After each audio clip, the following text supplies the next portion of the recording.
மகளே welcome to Dubai நண்பன். அன்றைக்கி எங்களோட TVK member UAE mister Arun இருக்கார். வணக்கம். வணக்கம் சார், எப்படி இருக்கீங்க? நல்லா இருக்கேன். களம் எப்படி இருக்குது? தமிழ்நாட்டில் ஒரு 3-4 நாள் தான் இருக்குது. களம் நமக்கு சாதகமாக தான் சார் இருக்குது. ஏன்னா மக்கள் எல்லாரும் எதிர்பார்த்த நாள் வந்து கொண்டு இருக்குது. ஏப்ரல் 23 தளபதி சொன்ன மாதிரி அந்த விசில் புரட்சிக்காக எல்லாரும் ரெடியாக இருக்கும். எப்போ அந்த டைம் வரும் ஓட் பண்ணலான்னு. களம் நமக்கு சாதகமாக தான் சார் இருக்குது. இந்த கவர்மெண்ட் வந்து 26 கூட்டணி சேர்த்துட்டு வராங்க. தளபதி தனியாக வராரு. என்ன சொல்ல வாரீங்க இப்போ மக்களுக்கு? இது நம்ம தளபதி சொன்ன மாதிரி தான். அது ஒரு பொருந்தா கூட்டணி தானே சார். ஸோ 26 கூட்டணிங்கிறது அவங்களுக்கு எதுக்குங்கிறது தெரியும். ஸோ திமுகவோட வரலாறில் அவங்க தனியாக போட்டியிட்டதாக ஒரு சரித்திரமே கிடையாது. அதனால் திமுகவுக்கு எப்பவும் கூட்டணி வேணும், கூட்டணி சேர்ந்து தான் பண்ணுவாங்க. அது ஒரு பொருந்தா கூட்டணிங்கிறதுக்கு நிறைய காரணம் இருக்குது sir. So DMK was Congress. DMK வந்து ஹிந்தி எதிர்த்து போராடினதே காங்கிரஸ் எதிர்த்து தான். இப்போ காங்கிரஸ் கூட தான் இருக்காங்க. காங்கிரஸ்க்கும் திரு விசிகா கட்சிக்கும் என்ன ஒரு கொள்கை இருக்குன்னு சொல்லுங்கள், அவங்க அங்கே இருக்காங்க. விசிகாவுக்கும் கம்யூனிஸ்ட்டுக்கு என்ன இருக்குன்னு சொல்லுங்கள், கம்யூனிஸ்ட்டுக்கும் காங்கிரஸ்க்கு என்ன இருக்குன்னு சொல்லுங்கள். கேரளாவில் கம்யூனிஸ்ட் காங்கிரஸ்னு ஆப்போசிட்டாக இருக்காங்க. இங்கே தமிழ்நாட்டில் 2 பேரும் ஒரே கூட்டணியில் இருக்காங்க. ஸோ இது வந்து ஒரு பொருந்தா கூட்டணி தான். முக்கியமாக மறந்துட்டேன், அந்நியா தேமுதிக போன ஜனவரியில் என்ன பேசினாங்க கட்சியை பற்றினு உங்களுக்கு தெரியும். இப்போ அவங்க எங்கே இருக்காங்கன்னு தெரியும். ஐயா கமலஹாசன் அவர்கள் கட்சியவே இணைச்சிட்டாருங்க. அதனால் இதெல்லாம் ஒரு கூட்டணியே இல்லை சார். இது எங்களை பொறுத்த வரைக்கும் உண்மையான கூட்டணியே நாங்கள் டேரெக்டாக மக்கள் கூட இருக்கோம். அதை நீங்கள் ரிசல்ட் அன்றைக்கி பார்ப்பீங்க. மாற்றம் ஒன்றும் வரும்னு நீங்கள் எதிர்பார்க்குறீங்களா? இப்போ கண்டிப்பாக சார். ஏன்னா எல்லா மக்களும் சரி, தமிழ்நாட்டில் இருக்கிற ஒவ்வொரு மக்களும் மாற்றம் வரணும் தான் எதிர்பார்த்துக்கிட்டு இருக்கோம். கடந்த 50-70 வருஷமாக நம்மளை ஆண்ட கட்சியும் சரி, ஆழ்ந்துட்டு இருக்கிற கட்சியும் சரி, நம்மக்கிட்ட நிறையா வாக்குறுதிகளை, பொய்யான வாக்குறுதிகளை சொல்லி நம்மளை ஏமாத்தினது தான் மிச்சம். ஸோ அரசியல்வாதிகளை பொறுத்த வரைக்கும் இப்போ எப்படி ஆகிட்டாங்கன்னா, ஒரு வாக்குறுதி கொடுத்தோம்னா அதை நிறைவேற்றணுங்கிறது இல்லை. அந்த எலெக்ஷனுக்கு முன்னாடி நம்ம ஒன்று சொன்னால் போதும், மக்கள் ஓட்டு போட்டுருவாங்க. எலெக்ஷன் முடிஞ்சதுக்கப்புறம் வேறு ரீசன் சொல்லி நீங்கள் அதை பண்ண முடியலன்னு சொல்லிக்கலாம் அப்படின்னு. அதுக்கு நிறைய எக்ஸாம்பிள் சொல்லலாம் சார். லாஸ்ட்டாக 2021 டிஎம்கே கொடுத்த வாக்குறுதியில் பார்த்தீங்கன்னா நீட் ரத்துன்னு சொன்னாங்க. இது வரைக்கும் ரத்து பண்ணல. இப்போ ஆட்சிக்கு வந்ததுக்கப்புறம் ஏன்னு கேட்டோம்னா, எங்களோட கூட்டணி ஆட்சி மத்தியில் வந்தால் தான் எங்களால் பண்ண முடியும் அப்படிங்கிறாங்க. விவசாயிகளுக்கு லோன் ரத்து சொன்னாங்க, மாணவர்களுக்கான கல்வி கடன் ரத்து சொன்னாங்க. இது மாதிரி எவ்வளவோ இருக்குது. ஸோ அந்த திராவிட கட்சிகளை பொறுத்த வரைக்கும் அவங்க ஒரு கொடுக்குற வாக்குறுதிங்கிறது மக்களை ஏமாத்துறதுக்காக மட்டும்தான் தவிர, இது உண்மையாக மக்களுக்கு போய் சேரணுங்கிறதுல எதுவும் இல்லை. அதனால் கண்டிப்பாக ஆட்சி மாற்றம் உண்டு. தளபதியை சினிமாவில் பார்க்குறதுக்கும் இப்போ அரசியலில் வந்திருக்க டைமில் இப்போ அரசியலில் பார்க்குறதுக்கும் நீங்கள் எப்படி அதை பார்க்குறீங்க? நாங்கள் தளபதியை நடிகராக பார்க்கல சார், அதான் உண்மையாக சொல்கிறோம். நாங்கள் எங்கள் வீட்டில் எங்கள் அண்ணனாக பார்க்குறோம், எங்கள் ஒரு உறவாக தான் பார்க்குறோம். ஸோ எங்கள் வீட்டிலேருந்து ஒருத்தர் எலெக்ஷனுக்கு வந்திருக்காரு அப்படிங்கும்போது எதுக்காக வந்திருக்காரு சார்? அவரோட இன்ட்ரெஸ்ட் இல்லை. நான் அந்த அமௌண்ட்லாம் சொல்லலை. எல்லாரும் சொல்கிறாங்க இல்லையா, இவ்வளோ அமௌண்ட்டில் வாங்கியிருக்காங்கன்னு. அதெல்லாம் விட்டுட்டு வந்திருக்காரு அப்படின்னா அவர் ஆல்ரெடி ஒரு செட்டில் இருக்கார். அவர் பணத்துக்காக சம்பாதிக்கணும்னா அவர் அங்கேயே சம்பாதிச்சுக்கலாம். ஸோ அதெல்லாம் வேண்டாம், எனக்கு செஞ்ச மக்களுக்கு திரும்ப நான் செய்யணும் அப்படிங்கிறதுக்காக தான் வந்திருக்காருங்கும்போது, முதல் முறை வாக்காளர்கள், ஃபர்ஸ்ட் டைம் ஓட்டர்ஸ், அவங்களுக்கு நீங்கள் என்ன சொல்ல விரும்புகிறீங்க? முதல் முறை வாக்காளருக்கு நாங்கள் சொல்ல விரும்புகிறது என்னென்னா, ஊழல் எல்லாம் ஆட்சி கொடுப்போம் அப்படிங்கிறது மெயினாக. கடந்த இத்தனை வருஷமாக நடந்துகிட்டு இருக்க எல்லா ஆட்சிலையும் என்ன நடந்துகிட்டு இருக்குங்கிறது தெரியும். ஸோ ஒரு பியூர் பாலிட்டிக்ஸ் அப்படிங்கிறது நமக்கு வேணும். என்ன நடக்குது டிரான்ஸ்பரண்ட்டாக தெரியணும். ஸோ ஒவ்வொரு யங் ஜென்சி கிட்ஸ்ன்னு சொல்கிறாங்க இல்லையா, அவங்க எல்லாம் பாலிட்டிக்ஸில் வரணும்.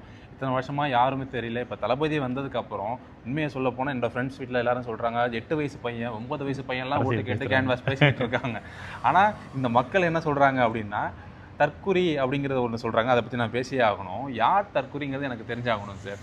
போன எலெக்ஷனில் 2021 இந்த திமுக கொடுத்த வாக்குறுதியை நம்பி ஓட் பண்ணேன்னா அதை அவங்க இது வரைக்கும் நிறைவேற்றலை. அதை கேட்க போகும்போது நான் தற்குறியா? இல்லை தமிழ் தேசியம் பேசி சரி பண்ணணும்னு நினைக்கிற அண்ணன் சீமான் அவர்களுக்கு நான் வாக்கு செஞ்சுருக்கேன், அப்போது நான் தற்குறியா? தமிழ் தேசியத்துக்கு வாக்களித்தா நாங்கள் தமிழ் தேசியவாதி, திராவிடத்துக்கு வாக்களித்தா நாங்கள் திராவிடர்கள். இவங்க பண்ணதெல்லாம் கண்டுபிடிச்சி எங்களுக்கு வேண்டாம், நாங்கள் தனியாக போய் எங்களுக்கு உண்மையான ஒரு புரட்சி ஏற்படுத்தணும்னு செஞ்சால் நாங்கள் தற்குறியா? கடந்த 5 வருஷம் ஆட்சி எப்படி இருந்துச்சுன்னு நீங்கள் நினைக்கிறீங்க? கடந்த 5 வருஷம் ஆட்சி இல்லை சார். நம்ம பார்க்க போனால் ஒரு ஊழல் ஆட்சி, பெண்களுக்கு பாதுகாப்பு இல்லாத ஆட்சி, மன்னர் ஆட்சி, பொய்யான வாக்குறுதியை கொடுத்து மக்களை நம்ப வைக்கிற மாதிரி ஆச்சு. இந்த மாதிரி தான் நடந்துகிட்டு இருக்க தவிர பல அமைச்சர், உங்களுக்கு எல்லாருக்குமே தெரியும், பல அமைச்சர்கள் மேலே ஊழலோட இருக்குது. இடி கேஸ் வந்து அவங்க எங்கே போகிறாங்க, என்ன பண்ணுறாங்கன்னு தெரியும். அதனால் கடந்த ஆட்சியில் வந்து மக்களுக்கு நல்லது செஞ்சேன்னு சொல்லிக்கிற மாதிரி எதுவும் நடக்கலை சார் இது வரைக்கும். ஸோ அதனால் நம்ம கடந்த ஆட்சி பற்றி பேச வேணாம். அதனால தான் நம்ம ஆட்சி மாற்றம் வரணும்னு சொல்லி எல்லா மக்களும், ஒவ்வொரு மக்களும் துடிப்போடு இருக்கும். 2026 23 அந்த ஏப்ரலுக்காக வெயிட் பண்ணிகிட்டு இருக்கோம். நார்மலாக தமிழ்நாட்டில் எத்தனை வீதம் வாக்கு பதிவாகும் கேட்க வரீங்க? அதுதான். ஸோ யூஸ்வலாகவே பார்த்தீங்கன்னா சார், தமிழ்நாட்டில் ஒரு 74-75% அந்த மாதிரி தான் ஆகும். இப்போ ரீசெண்டாக நம்ம கேரளாவில் நடந்தது, பாண்டிச்சேரியில் எலெக்ஷன் நடந்தது. பாண்டிச்சேரியில் பார்த்தீங்கன்னா வரலாறு காணாத மாதிரி 91% வாக்கு பதிவாயிருக்கு. இதுவே எங்களுக்கு பெரிய வெற்றி. இதுக்கு காரணம் நாங்கள் தான் சொல்ல வரல, பட் மக்கள் எல்லாருக்கும் மாற்றம் வேணும் அப்படிங்கிறதையும் அந்த ஓட்டிங் போடுறதான முக்கியம் இம்பார்ட்டன்ஸை தெரிஞ்சிருக்காங்க. அதே மாதிரி தமிழ்நாட்டில் வர 23ஆம் தேதி பாருங்கள், வரலாறு காணாத ஒரு வாக்குப்பதிவு நடைபெறும். இது வரைக்கும் நடந்த எலெக்ஷனை பார்த்தீங்கன்னா எந்த ஒரு மக்களும் இவர் சீரியஸாக எடுத்துக்கிட்டாங்களா இல்லையா நமக்கு தெரியாது. இந்த 2026 எலெக்ஷனுக்கு துபாயில் உள்ள உலகத்தில் உள்ள எல்லா கண்ட்ரியில் உள்ள எல்லா மக்களும் சேர்ந்து தளபதிக்காக இந்தியா வராங்க. இந்த மாதிரி ஒரு எலெக்ஷன் நடந்ததை நான் வரைக்கும் பார்த்ததில்லை சார். ஸோ அவ்வளோ ஒரு விழிப்புணர்வு மக்கள் எல்லாருக்கிட்டையும் இருக்குது. இது ஒரு பெரிய மக்களுக்கான ஆட்சியை அமைக்கிறதுக்கான நேரமாக இருக்கும். இப்போ தமிழ்நாட்டில் மீடியாவெல்லாம் எடுத்துக்கொண்டா எல்லா மீடியாவும் ஒரு ஷார்ப்பாக இருக்க மாதிரி விளங்குது. கரெக்டாக கேட்டிங்க சார். ஸோ தமிழ்நாடு மீடியான்னு இல்லை, இப்போ எல்லா மீடியாவுமே எப்படி இருக்குன்னா இந்த எலெக்ஷன் பொறுத்த வரைக்கும் ஒரு சார்பாக தான் இருக்குது. கடந்த இதுக்கு முன்னாடி 2011 2015 அப்போலாம் நமக்கு கேப்டன் விஜயகாந்துக்கு என்ன பண்ணாங்களோ அதே தான் தளபதிக்கும் பண்ணணும்னு நினைக்கிறாங்க.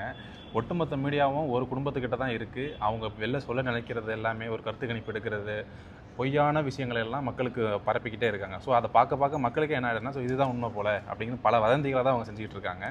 அதனால் நம்ம மீடியாவும் என்ன பண்ணுறாங்கன்னா, தலைவர் காலையில் வீட்டில் கிளம்புனது நைட்டு போகிற வரைக்கும் ஃபுல்லாக கவரேஜ் பண்ணுறாங்க. எதுக்காகனா அப்போ தான் அவங்களோட ரேட்டிங்ஸ் வரும், அவங்க ஏர்ன் பண்ணலாம். அதுக்காக மட்டும் அவங்க கவர் பண்ணிக்கிட்டு, ஆனால் அங்கே இந்த மாதிரி நடக்குது, இங்கே இந்த மாதிரி நடக்குதுன்னு வெறும் வதந்திகளை தான் பரப்புகிறாங்க. இது ஒரு பக்கமாக தான் இருக்குது. இது ஏற்கனவே கேப்டன் விஜயகாந்துக்கு நடந்திருக்கு. இதே விஷயத்த தலைவருக்கும் பண்ணணும்னு பார்க்குறாங்க. நான் பொதுமக்களுக்கு சொல்ல நினைக்கிறது என்னென்னா, தயவு செஞ்சு ஒவ்வொரு பொதுமக்களும் உங்கள் மனசில் நினைக்காத நீங்கள் எடுத்து பேச ஆரம்பிங்க. நம்ம பேசாமல் இருக்க நம்மளை சுற்றி பொய்யான விஷயத்த பரப்பி இதுதான் உண்மைன்னு சொல்லி நம்மளை நம்ப வைக்கிறாங்க. இதனாலேயே நமக்கு பல விஷயங்கள் தெரியாமல் போயிடுது. தயவு செஞ்சு எல்லா மக்களும் வெளில பேச ஆரம்பிங்க. கடைசியாக நீங்கள் தமிழ்நாட்டு மக்களுக்கு என்ன சொல்ல வரீங்க? இப்போ நான் தமிழ்நாடு மக்களுக்கு இப்போ சொல்ல வர்றது, எல்லாரும் தயவு செஞ்சு ஓட்டு போடுங்க, சிந்திச்சு ஓட்டு போடுங்க. இது நமக்கான நேரம். இந்த நேரத்தை நம்ம வீணடிச்சிட்டா அடுத்த 5 வருஷத்துக்கு திரும்ப நம்ம புலம்பிக்கிட்டே தான் இருக்கணும்.